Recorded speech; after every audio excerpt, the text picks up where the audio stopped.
পাঁচটি স্বপ্ন দেখলে বুঝবেন যে আপনি ধনী হতে চলছেন। আল্লাহ পাক আপনার জন্য গুড নিউজ রেখেছে, ভালো সফলতা আসবে। কয়টি স্বপ্ন? পাঁচটি স্বপ্ন। এবার বলবেন যে পাঁচটি স্বপ্ন দেখলে এই ধরনের হবে? হ্যাঁ, আমার বিশ্বনবী তিনি স্বপ্নের মধ্যে ওহী নাজিল হয়েছে। একদিন আম্মাজান আয়েশার কোলে তিনি শুয়েছিলেন, মাথাটা আম্মাজান আয়েশার রানের উপরে ছিল। হযরতে আম্মাজান থেকে বর্ণিত হাদিস, তিনি বললেন, আমার এই রানটা যেন ভারীতে ফেটে যায়, এত কষ্ট হলো আমার। বিশ্বনবী লাফিয়ে ঘুম থেকে উঠলেন, বললেন, আয়েশা তোমার কি কষ্ট হয়েছে নাকি? আম্মাজান আয়েশা বলল, নবী, সাধারণত আপনার মাথা এত তো ভারী না, হঠাৎ করে এত ভারী হলো কি করে?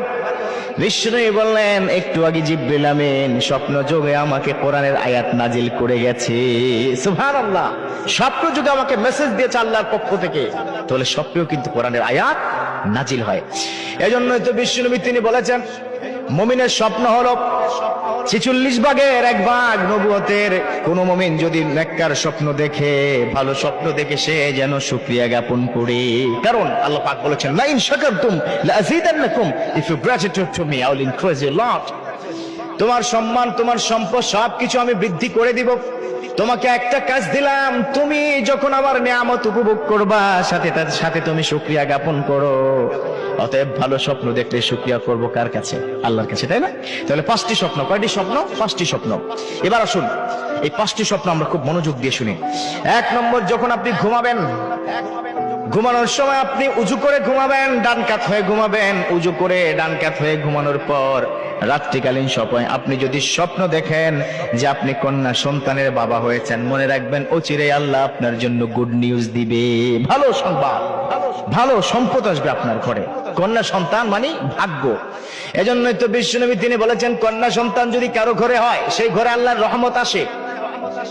এখানে শেষ নয়, কেউ যদি কন্যা সন্তানকে উপযুক্ত ভাবে পড়াশোনা করে, সঠিক পত্রস্থ করে, দাখালাল্লাহু ফিল জান্নাহ, দাখালাল্লাহা ফিল জান্নাহ, রব্বুল আলামিন ওই পুরুষ এবং নারীকে জান্নাত দান করবে, ওই বাবা মাকে জান্নাত দিবে।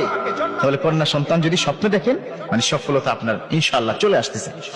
2 নম্বর হলো, আপনি যদি দেখেন কাবাঘর আপনি তাওয়াফ করতেছেন, সুবহানাল্লাহ, কাবাঘর যদি আপনি তাওয়াফ করছেন, এরকম যদি আপনি দেখেন, মনে রাখবেন খুব তাড়াতাড়ি একটা সফলতা আপনার আসছে, সম্পত্তি আসবে ইনশাআল্লাহ তাআলা।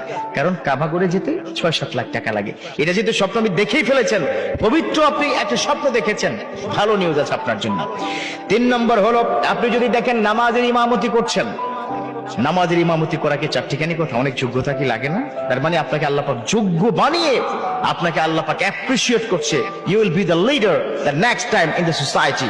আপনি এই এলাকার আপনি লিডার হবেন, নেতা হবেন। নামাজের যিনি ইমামতি করবেন তিনি তো এলাকার নেতা, ঠিক কিনা?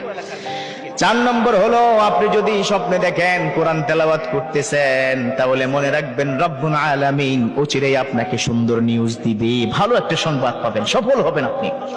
আর 5 নম্বর হলো, যদি আপনি দেখেন যে আপনি স্বপ্নের মধ্যে বাবা মাকে হাস্যোজ্জ্বল চেহারা, আপনার বাবা মা আপনাকে ডাকে আর সুন্দর করে মুচকি মুচকি হাসে, আপনার বাবা মা আপনার প্রতি সন্তুষ্ট, এই ধরনের যদি আপনি স্বপ্ন দেখেন,